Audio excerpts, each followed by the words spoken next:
If we don't empower the men today, hata Gasa atakuwa na shida, hata jaribu kuinuka aje atakuwa na shida, because security yake iko kwa wanaume. Na kuna mwenye alisema vizuri sana, if you continue empowering the culture so much, nani atakuja kuwao? Na ni challenge kubwa sana kwa sisi vijana. Ukipatana na mwana aliyeni umesoma sana, unapata wewe kama mwanaume kama ni at least hujapata hizi platforms, hata kumpatia ni ngumu. Si kweli? Hata kumuongelesha ni ngumu, na shida utamwanzia wapi? Ni Kizungu, ni Kimeru, ni Kiswahili, ni lugha gani nitatumia ndio niweze kumuhidi? Unajaribu kutumia wabesti, hawezi kusaidia.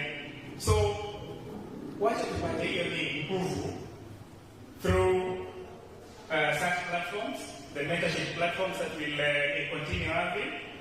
Tutaendelea ni kushikana mkono zaidi, even for our programs, at least one of the continually empowering the boy child. And I know even the ladies will be at safer hands if we continue empowering them. So, nashukuru sana na mwana wakati mwema. Thank you so much, Eddie. May God bless you. Wow, thank you so much, Kenton Odaora, Boy Child Advocate. I know because of silence,